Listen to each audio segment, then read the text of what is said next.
बहुत धांधली तो नहीं मानता हूं, क्योंकि ये फाइनेंशियल ही कारोबार था, और चूंकि ये इसमें आपकी सहमति होती थी, आपको लगता होगा कि जब एक से 1 रुपये 25 पैसे मुझे मिल गए हैं, तो 25 रुपए हम ले लेते हैं, जो कमाई हुई हमारी, और जो मूलधन है एक बार दोबारा इन्वेस्ट कर देते हैं। इस प्रकार के बहुत सारे केसेस हुए होंगे, ये मेरा स्पेकुलेशन है, और ये इस पे तो अशोक जी लोग बेहतर बता पाएंगे। ये मेरा स्पेकुलेशन है, ऐसा हुआ होगा। तो एक से दूसरे स्कीम में, दूसरे से तीसरे स्कीम में, और अलग अलग स्कीमें होंगी जिसमें बहुत बहुत ज्यादा प्रॉफिट देने की बात रही होगी, तो लोगों को भी लगता होगा कि चलो अब मुझे और ज्यादा कमाई करनी है, और कमाई करनी है, कंपनी दे ही रही है। तो इस तरह से कंपनी की एक साख तो बनी थी, 1 रुपए से 1 रुपये 25 पैसे लौटाने तक की साख बनी, भले ही फिर 1 रुपया वो ले ले अपनी चतुराई से। तो ये तो देखिए, ये तो किसी भी व्यक्ति में आप कह सकते हैं। बैंक भी एक बात करती है, बैंक भी ये कहती है कि भाई आपको हम देखिए रिटर्न दे दिया, अब ये फिर पैसा आप क्या करेंगे, समझाने की कोशिश करती है, अगर समझ गए तो फिर पैसा ले लेती है वापस। तो मैं इसे बहुत बुरा नहीं मानता हूं, क्योंकि ये कंपनी और जो इंडिविजुअल है उस दोनों के बीच ऐसा नहीं था कि कंपनी 303 रख करके या बंदूक के बल पर कहता था कि पैसा आपको हमें ही देना है।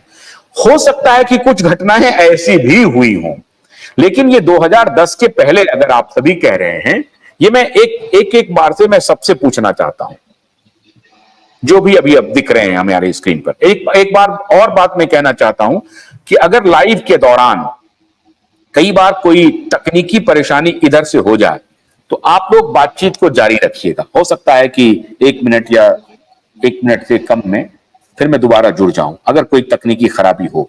कुछ आज डिस्टरबेंस है यहां पर, तो अगर कोई तकनीकी खराबी हो तो आप में से कोई उसको कार्यक्रम को आगे बढ़ाते रहिए, बातचीत करते रहिएगा, मैं दोबारा तुरंत ज्वाइन कर लूंगा, इसका ध्यान रखिए। इसलिए मैं पहले आपको ये सूचना दे रहा हूं। तो ये जो झारखंड से बंधु हैं शिवम, शुरू से करते हैं। शिवम जी सर। हाँ, 2010 के पहले मैं ये जानना चाहता हूं, क्योंकि ये बात, जितनी बात हम करेंगे वो सारी बात सरकार तक पहुंच रही है। जी जी। और हमारी कोशिश है, प्रबंधन भी देख रही है, प्रबंधन तक भी पहुंच रही है। तो हमारी कोशिश है कि न तो कंपनी डूबे, न निवेशक डूबे, न एजेंट डूबे। जी सर। और सरकार कोई 3-5 ना कर सके, सरकार भी अपना काम करे, सरकार भी लोगों का पैसा दे दे। ये सबका इंटेंशन है मेरे ख्याल से, ऐसा कोई व्यक्ति नहीं है। और अगर कंपनी ने कोई गड़बड़ी की है, गलती की है, तो उसको सजा मिले। ये बॉटम लाइन ये भी है कि अगर कोई गलती मिली है तो उसको सजा भी मिलनी चाहिए। अब सजा का स्वरूप क्या होगा, अब ये तो कंपनी, सरकार, अदालत वो समझे। मैं लेकिन ये जानना चाहता हूं कि जो कंपनी 2010 के पहले तक बहुत बेहतर परफॉर्मेंस कर रही थी, वो बेहतर परफॉर्मेंस का मतलब क्या था? क्या था? आप पैसा जमा करते थे, पैसा मिलता था। तो 2010 के पहले कोई ये बताएं, यहां अभी जितने लोग हैं, कि 2001 में उन्होंने पैसा जमा किया, क्या 2002 में मिल गया, 2003 में मिल गया, 2004 में मिल गया, 2004 में जमा किया तो 2005 में मिल गया, या 95-96 में जमा किया तो 2000 के पहले मिल गया? क्या इस तरह की गतिविधि हो रही थी क्या? ये आज मैं जानना चाहता हूं। तो शिवम आप बताइए। अच्छा अवधेश जी आप ही बोलिए, अवधेश जी बोलिए, आप अनुभवी लग रहे हैं, आप ही बोलिए।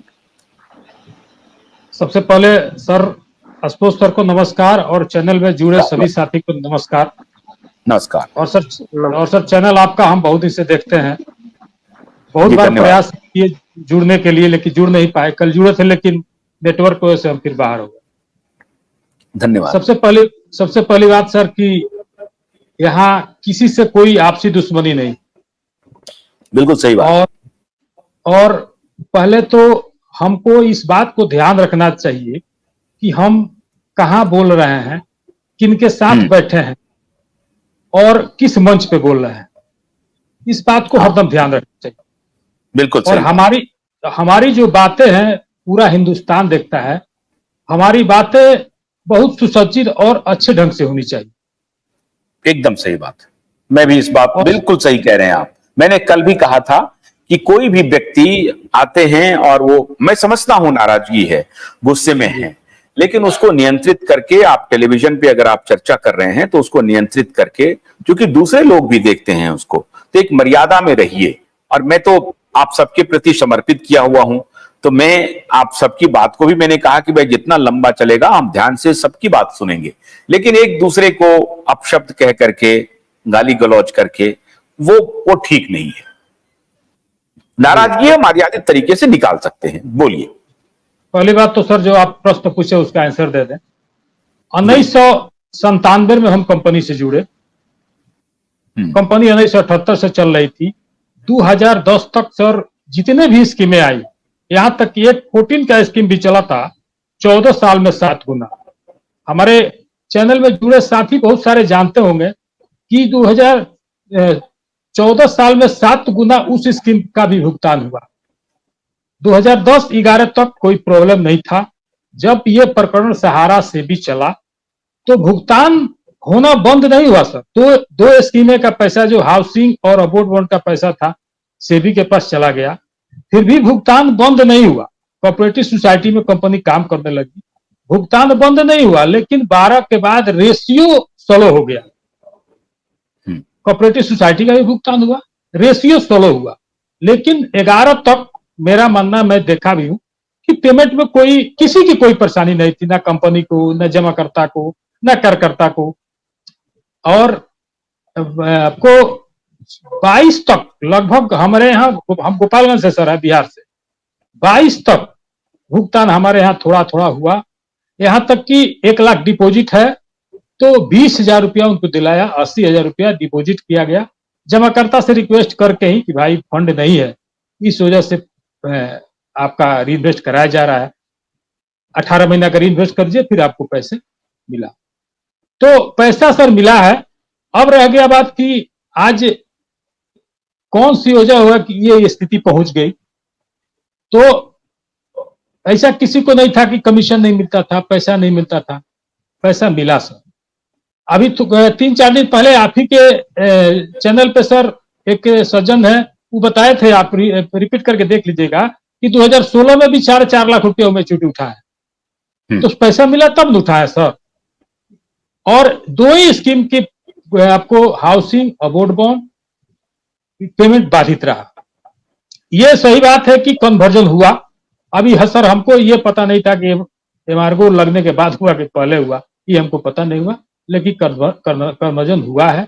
इस बात को सर हम स्वीकार करते हैं और आज भी सर हम सहारा के साथ काम करते हैं और सहारा से लमसम 24-25 साल जुड़े हो गया। आज बहुत अच्छी स्थिति में, ना कार्यकर्ता है, ना कंपनी है, ना जमाकर्ता है। ये कष्ट तो सर है, दुख परेशानी है, इस बात को सर हम समझते हैं। और जितने भी हम किसी के विरोधी, किसी के सपोर्टर सर नहीं। मेरा मानना है कि अगर भुगतान आप भी सर चाहते हैं, आपको सर क्या इंटरेस्ट है, अगर भुगतान आप ये नहीं चाहते हैं सर भुगतान सबको मिले, सब लोग सुखी रहे। आज लोग 12 करोड़ 13 करोड़ जमाकर्ता से लोग कह रहे हैं, 13 करोड़ जमाकर्ता नहीं है सर, ये लिस्टेड 4 कोऑपरेटिव सोसाइटी का 13 करोड़ है।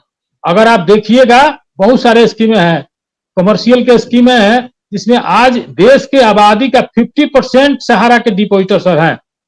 कर्जकर्ता और डिपॉजिटर मिला के 50% है। आज लोग 12 करोड़ चिल्ला रहे हैं, 12 करोड़ नहीं है सर, इससे अधिक है।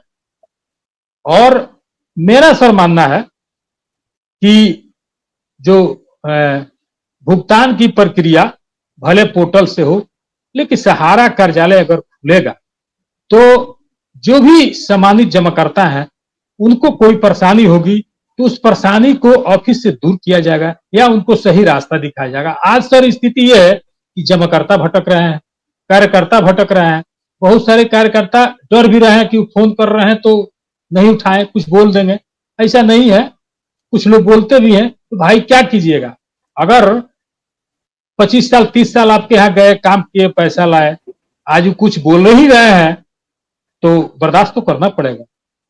आपके दुश्मन थोड़े हैं, कल सर आपको पैसा दिया, आज कुछ बोल दिया तो आप बुरा मान गए। ये बात सही नहीं है। जितने भी कार्यकर्ता हैं उनके लिए मैं कह रहा हूं। और जमाकर्ता को परेशानी सर है, और आज भी हम सब सहारा से जुड़े हैं। काम तो सर नहीं हो रहा है, लेकिन आज भी हम बेकार बैठे हैं और इंतजार कर रहे हैं कि कब कुछ नया हो कि हम लोग अपना योगदान करें। बिल्कुल ठीक कह रहे हैं आप अवधेश जी, आपकी बात से मैं सहमत हूं। बहुत सारे लोग नाराजगी में कभी कभी कहते हैं कि सहारा कभी नहीं उठेगा, डूब जाएगा। वो ठीक बात मैं मानता हूँ, गलतियां हुई होंगी, मैं भी मानता हूँ, और आज भी वो गलती कर रहे हैं, ये एक विषय तो जरूर है। लेकिन कभी अच्छा भी रहा था, कभी अच्छा काम भी किया था, कभी आप सभी लोग जो आज इधर खड़े हैं और वो सब साथ मिलकर के खड़े थे। तो मेरा ये कहना है कि अगर थोड़ा शांति से, धैर्य पूर्वक बातचीत का रास्ता अख्तियार किया जाए, आगे बढ़ाया जाए, तो दुनिया में ऐसी कोई समस्या नहीं है जिसका समाधान नहीं है। सरकार भी कोई हम लोगों का कोई दुश्मन तो है नहीं, सरकार को भी हम ही लोगों ने चुन करके भेजा है। सरकार पर दबाव बनाना पड़ेगा कि आपके पैसे जो उनके पास हैं वो भी लौटाएं, और जो सहारा खुद अभी कह रही, जैसा कल कन्हैया जी ने कहा कि उन्होंने कहा कि 86 करोड़ ही नहीं, 1,12,000 करोड़ का जो प्राथमिक देनदारी है वो भी हम कोशिश कर रहे हैं कि अपने इसको ऑक्शन करके करने का। लेकिन ये पहले बताइए, शिवम आप बोलिए। जी सर, हमारे इधर भी 2016-17 में पैसा मिला था सहारा इंडिया का, 2016-17 तक पैसा मिला था, लेकिन जब से कोरोना आया उसके बाद से कोई पेमेंट नहीं हुआ है।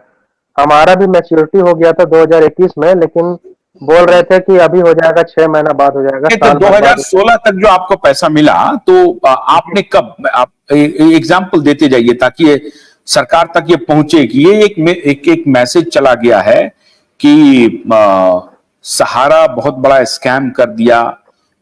गलती को स्कैम कहना आप कितना उचित है, पहले भी बहुत सारी गड़बड़ियां हुई होंगी, मैं मानता हूं। जैसे कल शिवम ने जो कहा उससे तो लगता है कि बहुत मेजर गलती हुई है कंपनी से, और उन्होंने गलती तो की है, इसमें कोई शक नहीं है।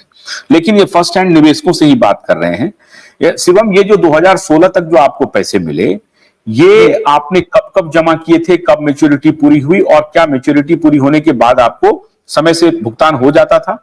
जी, मैंने 2012 में जमा किया था, तो 2017 में पूरा हुआ था। तो वो मैं बॉन्ड जब दिया था तो 1 महीना का वो सहारा ऑफिस में समय लेते थे, उसके बाद मुझे ड्राफ्ट के थ्रू पैसा मिल जाता था। मिल गया था जी ठीक है, तो ये बात साबित होती है। अब्दुल जी आवाज आ रही है आपको? अब्दुल जब्बार साहब, आपने क्या किया है अपने